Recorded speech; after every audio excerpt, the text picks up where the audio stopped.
love the chase and the hunt, and I set the pace when I'm running. I always take what I want and I always give it 100. Don't need a bank, no I'm funded. Play the game like it's nothing. I'm always thankful for something. Don't take for granted, stay humble. Now wake up!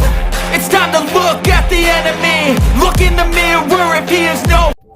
Sa Pi Channel na kung saan ay naging host itong ang aktres na si Mila Cantiveros at ang komedyante na si Bayani at Bayani, na ang naging guest nila ay walang iba kundi si Edward Barber. Tinanong ni Mela itong si Edward kung bakit nga ba hanggang ngayon ay wala itong girlfriend at kung bakit ay single pa rin ito. At matalino namang sinagot ni Edward na mas pinili niya muna sa ngayon na mag-isa siya at talagang kung may babae na para sa kanya ay darating sa tamang panahon. Kaya naman guys, tinanong ito ni Melay ang sa Edward kung kumusta na nga ba ang puso nito, kung ito po ba ay mayroong girlfriend na or wala pa. Kaya naman narito naman guys ang matalinong sagot ni Edward Barber. Narito. Kamusta ang puso mo ngayon? Okay naman, healthy. Feeling ko this is the time to spend na mag-isa. Feeling ko kasi basta. Hindi ko alam. Yun ang gusto ko ngayon. Asa ngayon, just to take it slow, ease into it. Tingnan natin kung ano yung mangyayari sa tamang panahon.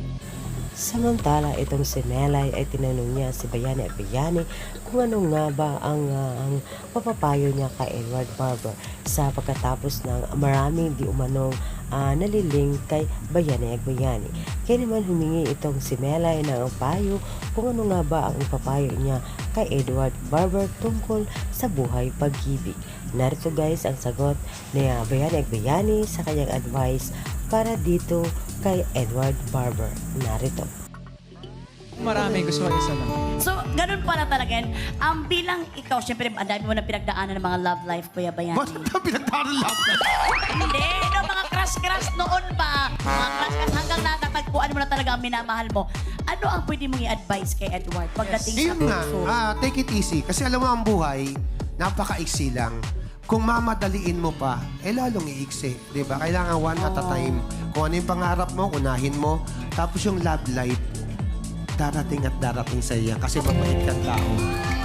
Diba? Huwag mo pwersahin. I'll take it. Ayan, galing na yun kay Kuya Bayani. Totoo. Oo. Di ba bago kayo naging kayo ng asawa mo, kung sino-sino. Dumaan din ang- ang dami ng ligaw kaya sa'yo. Wala, ang daming naligaw. Ano ka ba't pinagtatanong? Pulis ka ba? Pag Hindi, pinagtatanong mo, nililigaw mo. Hindi ba? Pero tanungin natin siya, Kuya Bayani, ano ang tipo mo sa isang babae? Tama.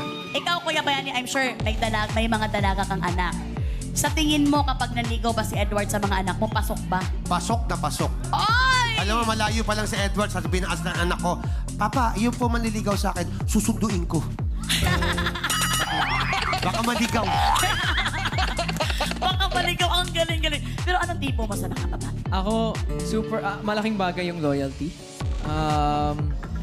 Yung loyalty sa gitna ng yung hardships. So siguro yun, yung malaking bagay yun. Kasi minsan, alam natin sa buhay showbiz, hindi yung madali.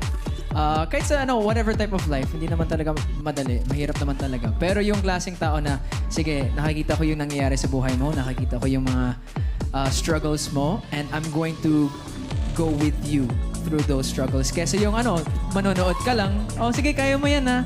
Yung someone is gonna come next to me and walk. Kaya alam mo, si Mayumi parang nagpapakyut sa'yo.